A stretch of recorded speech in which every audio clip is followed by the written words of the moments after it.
L-esperti tal-Kummissjoni Ewropea fl-aktar tbassir riċenti tagħhom sostnew li Malta se tibqa' l-pajjiż bl-akbar tkabbir ekonomiku minn fost il-pajjiżi kollha tal-Unjoni Ewropea. Dan filwaqt li r-radda ta' qatt f'pajjiżna se tibqa' l-inqas waħda madwar l-Unjoni Ewropea u grazzi għal dan id-dinamiżmu ekonomiku, id-deficit fiskali nazzjonali wkoll mistennija taħt il-medja Ewropea. Waqt li l-esperti Ewropej kienu ottimisti fuq il-prospetti għall-ekonomija ta' Malta u sostnew li growth outlook remains upbeat, min-naħa l-oħra kellhom jirrevedu l-isfel tbassir għall-bqija tal-Unjoni Ewropea.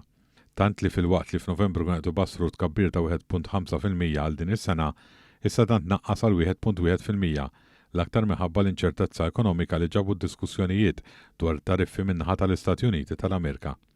Imma skont l-esperti Ewropej, ir-riski għal Malta f'dan ir-rigward huma limitati għax l-akbar sors ta' tkabbir huma s-servizzi li mhumiex daqstant affettwati minn bidliet fit-tariffi.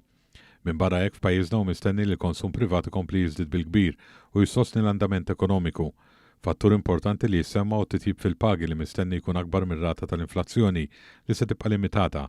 Ma dan ir-rapport isemmi wkoll it-tnaqqis fit-taxxa li wkoll se jżid id-dħul tal-familji. Minkejja li l-bidliet fit-taxxa mistennija jwasslu l-inqas dħul għall-Gvern Malti, l-ekonomisti tal-Kummissjoni Ewropea xorta qed ibassru l-qagħda finanzjarja tiegħu se tibqa' titjib.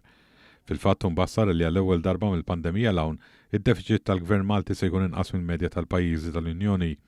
Ir-rapporti sostni wkoll li s-sena d-dieħla id-deficit tal-Gvern Malti se jaqa' taħt 3%. Dan mistenni jseħħ fid-dawl tar-rata qawwija ta' tkabbir ekonomiku f'pajjiżna li se tkun 4 darbiet akbar mill-medja Ewropea.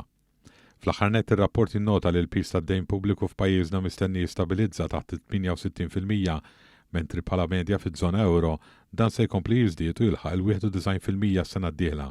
Il-Prim Ministru Malti Roberta Bela laqa din l-aħbar u fuq il-medja soċjali tiegħu innota kif il-Kummissjoni Ewropea qed tbassar li kemm għal din is-sena kif ukoll għal li ġejja Malta se tibqa' l-aktar pajjiż bi tkabbir ekonomiku b'saħħtu.